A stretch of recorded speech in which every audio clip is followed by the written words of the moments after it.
Me ve usted aquí, en esta habitación donde hasta el aire parece bañado en oro. Tengo 78 años. Mis manos, que una vez estuvieron callosas de empujar un carrito de baratijas bajo la lluvia, ahora solo tocan sedas y cristales. Tengo todo lo que un hombre podría desear y sin embargo, si se acerca lo suficiente, notará que no proyecto sombra.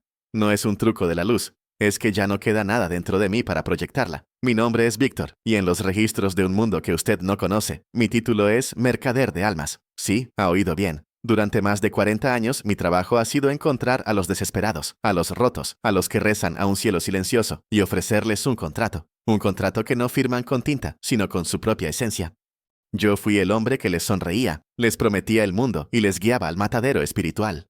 Todo comenzó por amor, por el más puro de los amores, el de un padre por su hija moribunda. Y ese amor me convirtió en un monstruo que aún hoy, con todo este lujo a mi alrededor, no se atreve a mirarse en los espejos, por miedo a no ver nada reflejado. Usted no ha llegado a esta confesión por accidente. No crea en esas casualidades. El universo, o lo que queda de su mecanismo justo, le ha traído aquí para que escuche, para que entienda. Porque el mundo que cree conocer es solo el telón de un teatro mucho más grande y siniestro, uno donde los actores principales se alimentan de las vidas del público. Usted ha sido elegido para mirar detrás de ese telón, para recibir un conocimiento que ha sido guardado bajo 7 llaves por las élites durante siglos. Le prometo que al final de mi relato, cuando haya escuchado mis 8 confesiones, usted no volverá a ver a un político exitoso, a una estrella que asciende de la noche a la mañana, o a un multimillonario hecho a sí mismo de la misma manera. Verá las grietas en su fachada, las cuerdas invisibles que los mueven, el precio que pagaron, o que hicieron pagar a otros para llegar a donde están. Mi confesión no es para buscar perdón, porque sé que para mí no lo hay.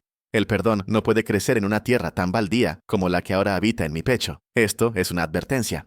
Es un mapa de un campo de minas que está justo debajo de sus pies, en su ciudad, en su trabajo, quizás incluso en su propia familia. Soy la prueba viviente de que el diablo no viene con cuernos y un tridente. Viene con un traje de $1000, un maletín de cuero y una solución a todos sus problemas. Suena como un ángel, habla con la calma de un terapeuta, pero su negocio es la carne humana, el capital espiritual. Y yo, Víctor, el hombre que vendía llaveros en una esquina, me convertí en su mejor vendedor. Mi autoridad no viene de libros polvorientos ni de teorías lejanas, sino de las cicatrices que llevo en un alma que ya apenas reconozco como mía. No le pido que me crea ciegamente, pues la fe ciega es la herramienta de los tiranos y los embaucadores. Le pido algo mucho más difícil. Que escuche con una parte de usted que va más allá de los oídos, porque las verdades que voy a revelarle resuenan con un conocimiento muy antiguo que todos llevamos dentro. Una parte de usted que sabe que las cosas no cuadran, que la suerte no es tan aleatoria, que hay fuerzas en juego que no se explican en los noticieros ni en las universidades. Esta no es una teoría de conspiración, es el testimonio de un operario, de un engranaje de la maquinaria que mueve el mundo desde las sombras. Fui el hombre que estrechaba las manos y sonreía mientras la tinta invisible del pacto se secaba, sellando destinos de una forma irrevocable. Preste mucha atención, porque cada palabra que digo es una pieza de un rompecabezas que le mostrará la verdadera cara del poder. Le contaré cómo una corporación con oficinas en los rascacielos más altos de nuestras ciudades, una entidad que se hace llamar la Corporación del Destino, gestiona el recurso más valioso que existe, el alma humana.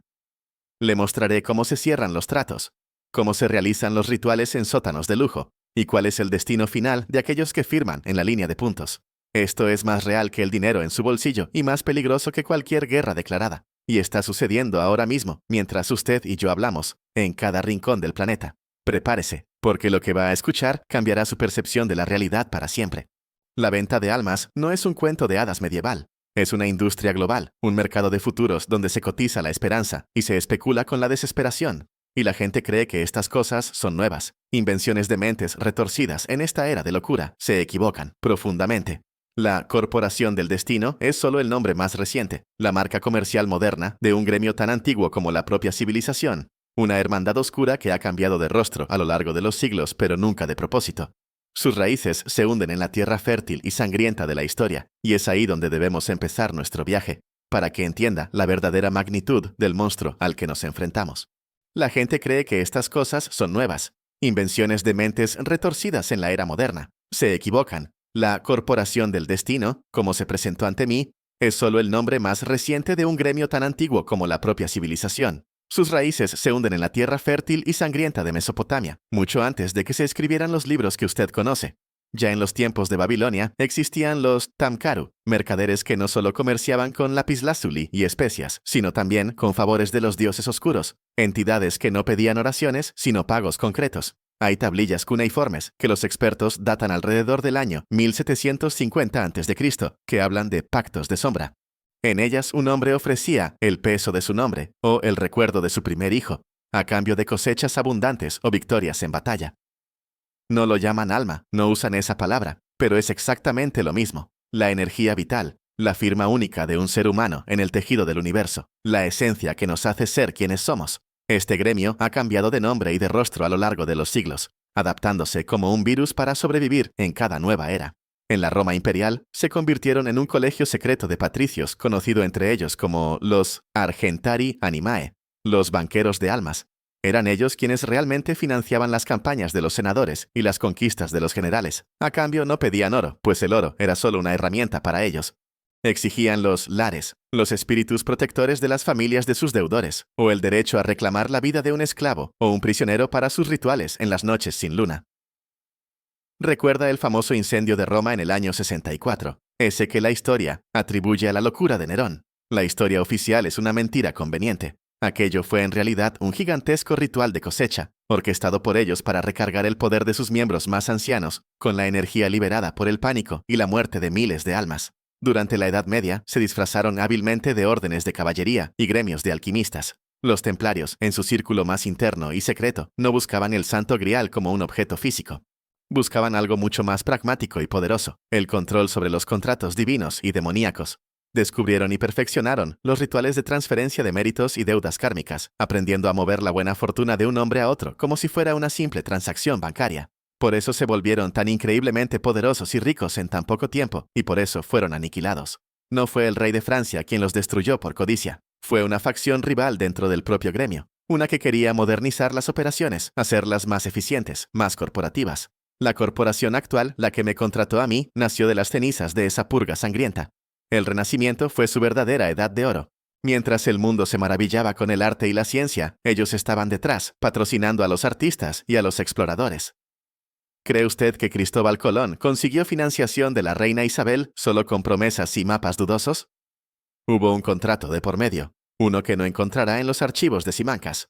Un pacto que garantizaba no solo el éxito de su viaje, sino el dominio sobre las almas de los millones de nativos del Nuevo Mundo.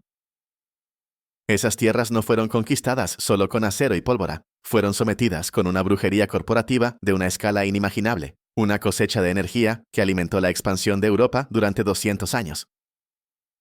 Es crucial que entienda esto, porque es la base de todo lo que le voy a revelar. No se trata de una religión o un culto satánico, es un negocio, el más antiguo y lucrativo de todos. Han aprendido a cuantificar, empaquetar y comerciar con la esencia humana como si fuera una materia prima más. Las leyendas sobre vender el alma al diablo en una encrucijada son una simplificación, un cuento para asustar a los niños y a los simples. La realidad es mucho más fría, más burocrática y por eso mismo infinitamente más aterradora. No hay un diablo con un contrato de pergamino, hay un departamento de adquisiciones con objetivos trimestrales y bonos por rendimiento. Y yo, Víctor, un pobre diablo con un carrito en una callejuela, me convertí en su agente de campo más eficaz. Porque para cazar a los desesperados, no hay nadie mejor que alguien que ha conocido la verdadera desesperación, alguien que entiende el precio de una vida. Y yo estaba a punto de descubrirlo de la forma más brutal posible. Cuando aquel hombre se me acercó, yo estaba en el fondo del pozo. Mi hija, mi pequeña Lidia, se apagaba en la cama de un hospital público, y los médicos usaban palabras como inoperable y experimental, que en el lenguaje de los pobres solo significan caro y sin esperanza. Estaba sentado en un banco del parque frente al hospital, sintiendo cómo la lluvia fría se mezclaba con las lágrimas que ya no tenía fuerza para derramar. Fue entonces cuando él se sentó a mi lado. No parecía un demonio ni un fantasma, parecía un banquero. Su traje era impecable, sus zapatos brillaban a pesar del barro y olía a dinero y a poder. No me ofreció un pacto con el diablo, me ofreció un trabajo. Me dijo que su empresa, la Corporación del Destino, se especializaba en gestión de capital humano de alto potencial. Buscaban a personas con una habilidad especial para conectar con gente en situaciones límite. Me hablaron de comisiones generosas, de un plan de carrera y, sobre todo, de un seguro médico privado que cubriría cualquier tratamiento, en cualquier parte del mundo, sin hacer preguntas. Yo no vi la trampa, solo vi los ojos de mi hija y la posibilidad de que volvieran a brillar. Mi entrenamiento fue sutil, casi imperceptible. No me llevaron a una sala oscura para enseñarme hechizos. Me llevaron a salas de juntas con pizarras blancas y consultores de psicología. Me enseñaron a escuchar, a identificar el punto exacto en que la esperanza de una persona se quiebra y se convierte en desesperación pura. Ese, me explicaron, es el momento óptimo para la inversión. El producto que ofrecíamos eran soluciones milagrosas. Éxito para el empresario, al borde de la quiebra, amor para el alma solitaria, fama para el artista ignorado. Los contratos que les hacíamos firmar parecían documentos legales complejos, llenos de cláusulas sobre transferencia de activos intangibles y cesión de potencial futuro. La gente, cegada por su desesperación y la promesa de una salida, nunca leía la letra pequeña, y la letra pequeña no estaba escrita en un idioma humano. Si uno se fijaba bien, las letras parecían moverse en la página, como insectos diminutos y oscuros. Aquí es donde le revelo la primera verdad oculta, la que sostiene todo el edificio de poder en su mundo. La élite, esa gente que usted ve en las portadas de las revistas de finanzas y en las cumbres mundiales, no llegó allí solo por talento o trabajo duro. Muchos de ellos, una abrumadora mayoría, son clientes o socios de la corporación. Su éxito sobrehumano, su suerte casi insultante, se alimenta de la energía vital, de los sueños, de las esperanzas robadas a miles de personas anónimas que firmaron un contrato como los que yo ofrecía. Es un sistema piramidal cósmico. Unos pocos en la cima disfrutan de una vida de poder y longevidad casi antinatural, y la base de esa pirámide está formada por las almas huecas de los donantes, gente que un día se despierta sintiendo que algo fundamental les falta, pero sin poder recordar qué era. ¿Y por qué no se sabe nada de esto? ¿Por qué no salen las noticias? Porque la corporación controla los nodos clave de la información. Son dueños de los grandes medios de comunicación, de las empresas tecnológicas que manejan sus datos, de las instituciones financieras que pueden crear o destruir a cualquiera. Cualquier periodista o investigador que se acerca demasiado a la verdad sufre un accidente desafortunado, se ve envuelto en un escándalo sexual fabricado o simplemente se le desacredita públicamente como un loco teórico de la conspiración. Han perfeccionado el arte del control durante siglos. Nos hacen discutir sobre política, sobre izquierda y derecha, sobre mil trivialidades, para que nunca miremos hacia arriba, hacia los verdaderos dueños del circo que se ríen de nuestras peleas. Pero el mayor secreto, el que me costó más tiempo y dolor comprender, es la naturaleza de la moneda con la que se comercia.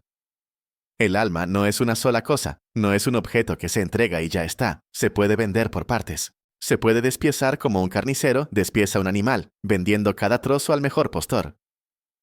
Yo vi a un hombre vender su creatividad a cambio de riqueza, se hizo millonario, pero nunca más pudo tener una idea original en su vida.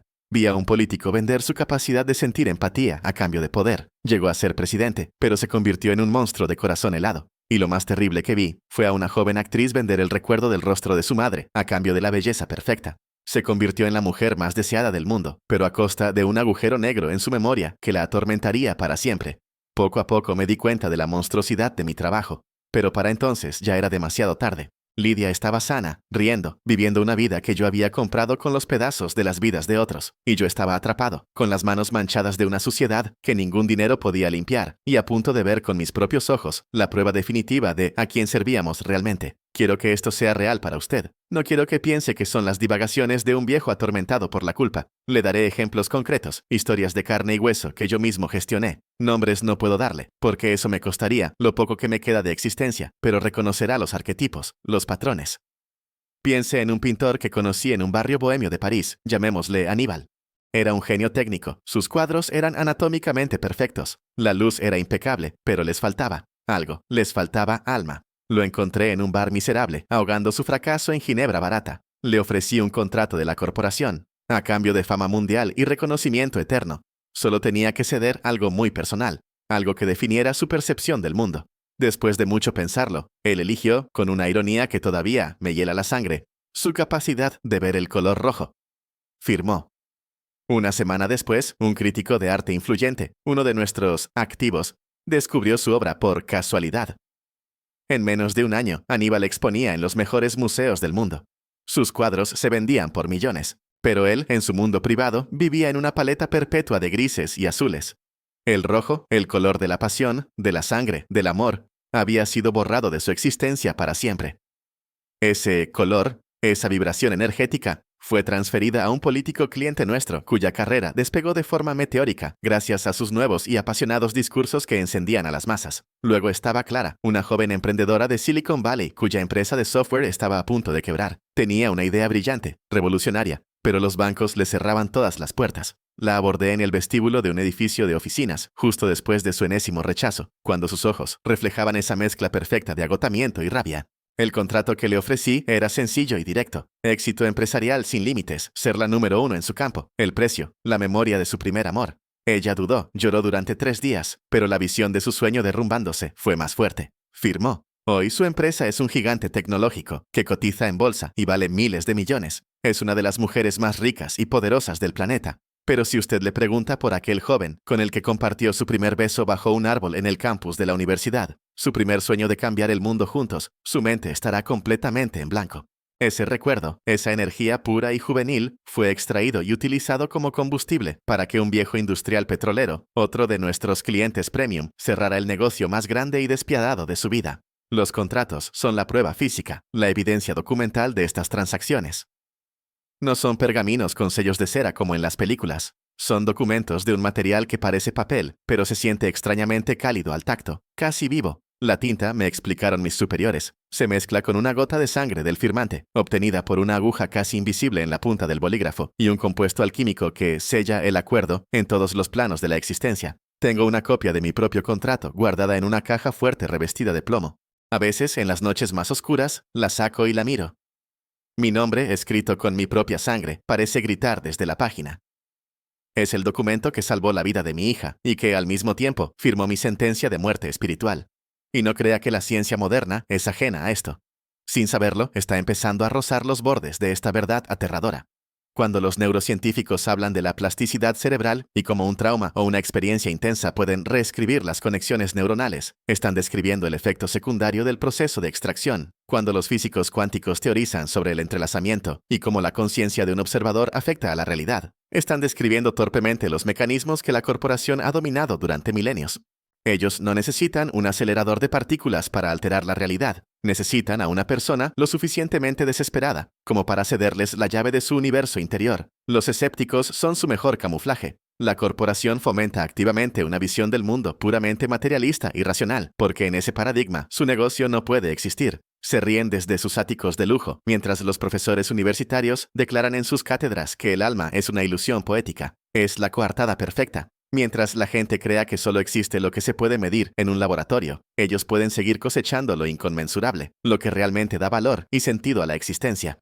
Y ahora que ha visto los ejemplos, es hora de que entienda el mecanismo profundo, el cómo funciona esta física espiritual que mueve el mundo. Ahora debo explicarle el cómo funciona realmente esta transacción impía. Olvide las imágenes de demonios con tridentes y fuegos infernales que le han enseñado. La realidad es mucho más sutil y se basa en una especie de física espiritual, en leyes universales que han sido deliberadamente ocultadas a la humanidad, porque conocerlas nos haría libres. El universo no es un lugar muerto de rocas y gas, es un organismo vivo, consciente, y la conciencia humana, lo que llamamos alma, es su sangre, su energía circulante. El alma de una sola persona es una fuente de energía de una potencia casi ilimitada. Es la fuerza que puede crear una sinfonía, que puede amar hasta el sacrificio, que puede construir civilizaciones enteras a partir del polvo. La corporación, en su esencia más profunda, no es más que una empresa de extracción energética. Son ingenieros del espíritu y han perfeccionado sus métodos durante miles de años. El principio fundamental sobre el que opera todo es el del sacrificio. Para obtener algo en este universo, algo de igual o mayor valor debe ser entregado. Esta es una ley cósmica inmutable, tan real como la gravedad. Usted lo ve en su vida diaria. Para obtener conocimiento, debe sacrificar tiempo. Para obtener músculo, debe sacrificar comodidad. Pero la corporación descubrió una laguna en el gran contrato universal, una cláusula en la letra pequeña que nadie más había leído. El sacrificio no tiene por qué ser suyo. Usted puede usar el sacrificio de otro para pagar sus propias deudas o para comprar sus propios deseos. Cuando una persona firma uno de estos contratos, no está simplemente vendiendo su alma como un objeto. Está haciendo algo mucho más complejo. Está autorizando a la corporación a usar su conexión única con el tejido de la realidad como si fuera un conducto, una tubería. A través de ese conducto, ellos extraen la energía del sacrificio, un recuerdo preciado, una habilidad innata, una emoción pura, y la redirigen hacia su cliente, el comprador. El firmante se convierte en una central eléctrica vacía, generando energía que no consume, y el cliente recibe esa energía para manifestar sus ambiciones. El ritual de la firma es el momento clave, el acto que abre la válvula. No es solo burocracia, es un acto de alineación cósmica. La gota de sangre que extraen sirve como ancla genética, un identificador único en el vasto mar de la conciencia humana. Los objetos personales que a veces se piden, una fotografía, un anillo de bodas, el primer zapato de un hijo, no son meros fetiches sentimentales.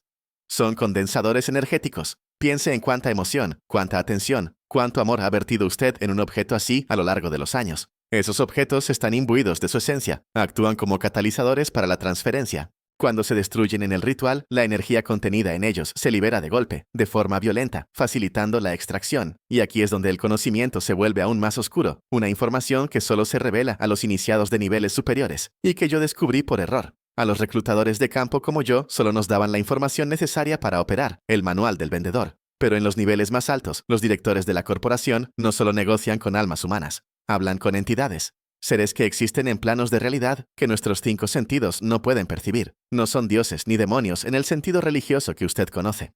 Son inteligencias antiguas, vastas y amorales, que ven a la humanidad exactamente como nosotros vemos al ganado en una granja. La corporación actúa como su intermediaria, como sus granjeros. A cambio de la energía de las almas que cosechan y les entregan, estas entidades les otorgan conocimiento prohibido, tecnología que parece magia, y lo más importante, poder sobre las leyes de la probabilidad. Les enseñan a torcer el destino, a hacer que lo improbable se vuelva inevitable. La relación de causa y efecto en este nivel es directa y brutal. ¿Quieres saber por qué una persona buena y trabajadora sufre una tragedia inexplicable? A menudo no es el azar, es el resultado de un desequilibrio. En algún lugar del mundo, un cliente de la corporación ha comprado una dosis de buena suerte, de salud, de felicidad, y esa energía positiva tuvo que ser sacada de alguna parte del sistema. El universo, en su infinita sabiduría, siempre busca el equilibrio. Por cada milagro pagado, hay una desgracia anónima en el otro lado de la balanza. Nosotros, la gente común, vivimos en medio de estas fluctuaciones kármicas, sin entender por qué a veces la vida nos golpea sin motivo aparente. Entender esto fue lo que finalmente me rompió. No solo era un estafador, era un ladrón a escala cósmica. Estaba robando la luz de unas vidas para alimentar la oscuridad de otras. Y mi propia luz se extinguía con cada transacción, preparándome para ver cómo este mecanismo se manifiesta en el mundo moderno, en las caras que ve todos los días en las noticias. No piense ni por un segundo que esto es historia antigua o metafísica abstracta. Mire a su alrededor, encienda el televisor, lea las noticias.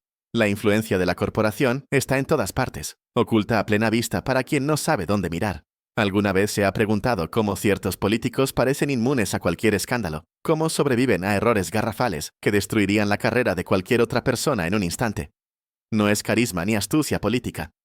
Es un escudo protector tejido con la energía vital de otros, una protección pagada a un precio muy alto en el mercado de las almas. Sus palabras, aunque a menudo vacías de significado, resuenan con un poder hipnótico porque están cargadas con la elocuencia que le fue robada a un poeta olvidado, que firmó un contrato en un callejón oscuro, o con la confianza que le fue arrebatada a un joven líder comunitario que renunció a su don a cambio de salvar el negocio de su familia. Piense en el mundo de los negocios, en esos multimillonarios que parecen tener un toque de Midas, cuyas empresas crecen a un ritmo que desafía toda lógica económica y todo sentido común. Algunos, por supuesto, son genios, pero muchos otros, más de los que usted se imagina, son clientes preferentes de la corporación. Sus ideas visionarias no nacen en sus mentes, son susurradas por la corporación, conocimiento obtenido de sus pactos con esas otras inteligencias de las que le hablé. Su increíble suerte en el mercado de valores no es suerte, es una certeza matemática, porque ellos no predicen el futuro, lo escriben con la tinta de las esperanzas ajenas, y lo pagan con las pequeñas alegrías y los sueños frustrados de miles de empleados que trabajan, hasta el agotamiento, por un sueldo miserable, sin saber que su propia energía vital está siendo sifonada sutilmente, día tras día, para alimentar el insaciable apetito de la cima de la pirámide. El mundo del entretenimiento es su patio de recreo favorito, el lugar donde la cosecha es más fácil y vistosa. Actores que pasan de la nada al estrellato en cuestión de meses. Músicos que producen éxito tras éxito como si tuvieran una fórmula mágica. La fórmula existe, y es un contrato. A cambio de la fama y la adoración de las masas, ceden partes de sí mismos, su privacidad, su capacidad de tener relaciones genuinas y duraderas, a veces incluso años de su propia vida. Por eso ve a tantas de estas estrellas consumirse tan rápidamente, caer en las drogas, en la autodestrucción, en escándalos que parecen inexplicables. Son cáscaras hermosas pero vacías. La energía que los hizo brillar con tanta intensidad los consumió desde dentro, porque nunca fue verdaderamente suya. Era un préstamo, y el interés que cobra la corporación es siempre devastador, y esto le afecta a usted, personalmente, cada día. Siente a veces una fatiga profunda que no se explica por el trabajo físico. Una sensación de apatía, de que sus sueños y pasiones se desvanecen sin un motivo claro. Vivimos en una sociedad diseñada por la corporación para ser una granja de energía a bajo nivel. La publicidad constante que crea deseos insaciables, las redes sociales que nos hacen sentir perpetuamente inadecuados, la cultura del consumismo que nos dice que nunca tenemos suficiente. Todo está diseñado para mantenernos en un estado de insatisfacción y anhelo. Un alma insatisfecha es un alma que gotea energía, y ellos están ahí, con sus mecanismos invisibles, para recoger cada gota. La tecnología moderna es su nueva y más poderosa herramienta de cosecha.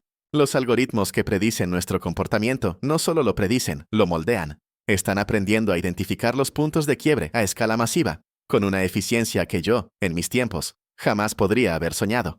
Saben exactamente qué noticia mostrarle para inducirle miedo, qué anuncio publicitario para crearle un deseo irrefrenable, qué imagen para generarle envidia. Están preparando el terreno, ablandando a la humanidad para una cosecha a una escala nunca antes vista. Están automatizando mi antiguo trabajo. Yo fui el prototipo, el algoritmo humano que caminaba y hablaba. Ahora ese algoritmo está en su teléfono, en su televisor, en su vida, y el objetivo es exactamente el mismo: encontrar su debilidad, su punto de quiebre, y ofrecerle un contrato. La única y aterradora diferencia es que ahora puede que ni siquiera se dé cuenta de que lo está firmando. Y es por eso que debo advertirle, debo enseñarle a reconocer el proceso, el método que usan para atraparle. Ahora le voy a describir el proceso, no para que lo use, jamás cometa ese error. Se lo describo para que pueda reconocerlo, para que, si alguna vez se encuentra en esa encrucijada, sepa exactamente qué está viendo y pueda correr en la dirección opuesta con todas sus fuerzas. Este es el manual de operaciones del cazador, entregado para que la presa pueda aprender sus trucos y anticipar sus movimientos. El proceso que la corporación ha perfeccionado durante siglos consta de 4 fases claras y metódicas: la identificación, el acercamiento, la firma y el sacrificio. Preste atención, porque su vida y su alma podrían depender de reconocer estas señales. La primera fase es la identificación. En mis tiempos nosotros, los mercaderes, éramos expertos en oler la desesperación a distancia. Buscábamos en las salas de espera de los hospitales, en los pasillos de los juzgados, en los bares de mala muerte a altas horas de la noche. Éramos como lobos olfateando la sangre en el aire. Pero hoy, como le dije, los algoritmos lo hacen de una forma mucho más eficiente y fría. Analizan sus búsquedas en Internet, como pagar deudas urgentes, tratamiento experimental para enfermedad terminal. Sus publicaciones en redes sociales: me siento tan solo, nadie me entiende. Incluso su historial de compras, un aumento repentino en la compra de alcohol, antidepresivos o libros de autoayuda. Con toda esta información, crean un perfil detallado de su desesperación. Cuando su puntuación de vulnerabilidad alcanza un umbral crítico, una luz roja parpadea en un monitor en alguna oficina anónima, y usted entra oficialmente en su radar como un objetivo potencial. La segunda fase es el peut-être.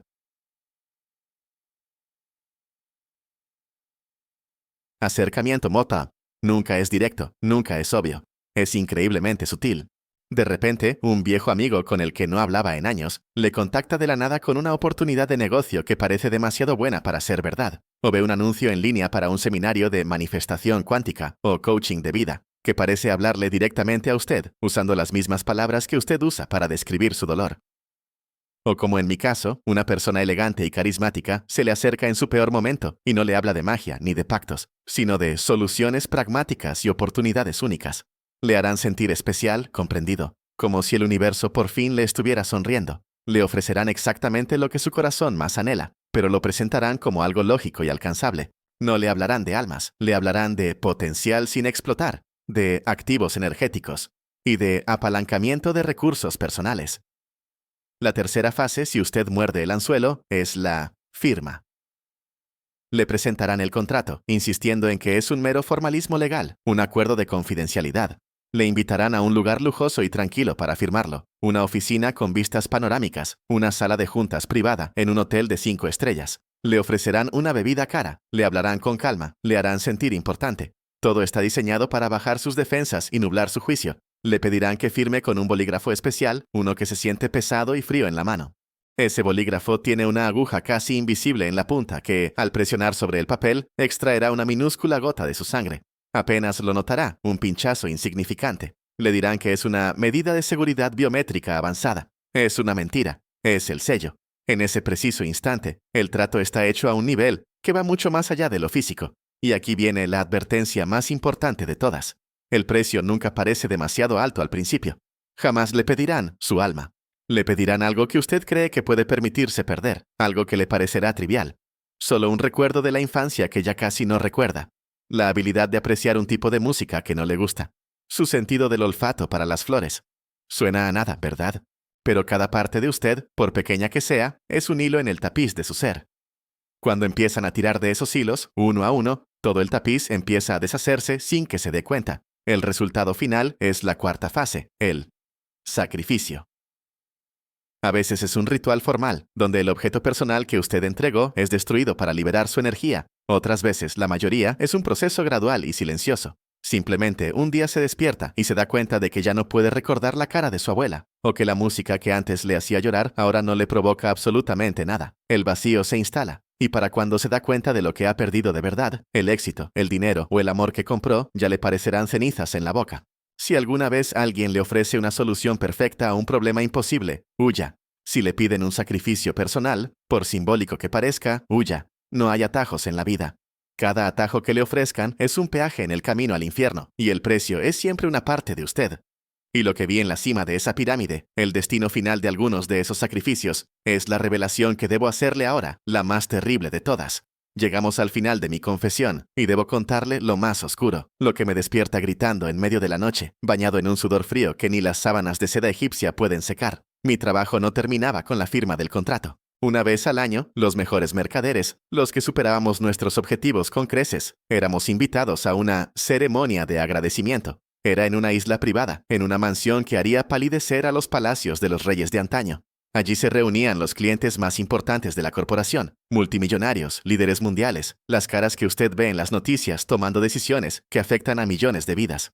En mi primera ceremonia, hace ya más de 30 años, pensé que era una simple fiesta decadente, una recompensa por nuestro trabajo. Pero a medianoche nos llevaron a un salón subterráneo con paredes de piedra antigua. En el centro había un altar de obsidiana negra, pulida como un espejo oscuro. Y sobre el altar estaba Aníbal, el pintor. El hombre al que yo había reclutado en aquel bar de París. Estaba drogado, con los ojos abiertos pero vacíos, pero estaba consciente. El líder de la ceremonia, un hombre al que el mundo conocía como un gran filántropo y un visionario tecnológico, pronunció unas palabras en un idioma antiguo que hizo vibrar el aire y con un cuchillo ceremonial le cortó el cuello. Su sangre fue recogida en un cáliz de oro y mezclada con un vino tinto muy oscuro. Y luego, todos esos hombres y mujeres poderosos, vestidos con sus trajes de gala y sus joyas deslumbrantes, hicieron una fila ordenada y bebieron del cáliz. Bebieron su sangre. Bebieron lo que quedaba de su alma. Esta es la revelación final, la verdad más terrible de todas. La energía que extraen no es solo para tener éxito en los negocios o poder en la política. En los niveles más altos, la consumen literalmente para prolongar sus vidas, para mantener su vitalidad, para robarle años a la muerte. No es una metáfora, son vampiros energéticos en el sentido más literal de la palabra. Se alimentan de las vidas, los sueños y, en última instancia, de la propia fuerza vital de las personas que nosotros, los mercaderes, les servimos en bandeja de plata. El tráfico de almas es solo el primer paso de la cadena alimenticia. El destino final para los donantes más potentes, aquellos con un espíritu especialmente brillante, es convertirse en un sacrificio humano para que la élite pueda celebrar un año más de existencia. Mi hija está viva y sana. Tiene su propia familia, hijos que me llaman abuelo. No saben nada de esto. Cree que su padre tuvo un golpe de suerte en los negocios hace muchos años. Esa es mi única bendición en este infierno y al mismo tiempo mi peor tortura. La salvé, sí, pero para hacerlo, me convertí en el carnicero de las almas de los hijos de otros. Y ahora sé que mi tiempo se acaba. La corporación no deja cabos sueltos. Los mercaderes viejos e inútiles como yo, los que sabemos demasiado y ya no somos productivos, somos el siguiente plato en el menú. Siento su mirada sobre mí, incluso en esta habitación sellada. Sé que vendrán a por mí, y pronto. Esta confesión es mi último acto de rebeldía, la única moneda de luz que me queda para pagar mi inconmensurable deuda. Usted ha sido elegido para escuchar esto. No por mí, sino por algo mucho más grande. Sienta el peso y el poder de este conocimiento. No lo vea como una carga, véalo como un arma, como un escudo. A partir de este preciso momento, usted ve el mundo como realmente es. Ya no es parte del rebaño que camina ciegamente hacia el matadero. Ahora puede protegerse, puede proteger a los suyos. El cambio en su vida ya ha comenzado, porque la ignorancia es el primer muro de la prisión, y usted acaba de derribarlo de una patada. Mi llamado a la acción es simple y desesperado. Si usted se encuentra en una situación sin salida, si está de rodillas y el mundo se le viene encima, si siente que no le quedan más opciones, recuerde mi historia. Recuerde el rostro de Aníbal en ese altar. No hay atajo que valga la pena. No hay éxito que justifique la pérdida de una sola hebra de su alma. Y por encima de todo, y que esto quede grabado en su corazón con fuego, nunca, jamás venda el alma de su hermano para calentar su propia casa. Porque el fuego que encenderá consumirá todo lo que ama, y al final, cuando todo se haya quemado, solo quedarán las cenizas de lo que usted fue. Proteja su luz. En este mundo oscuro es lo único que verdaderamente posee. Protéjala con su vida, porque, al final, es su vida.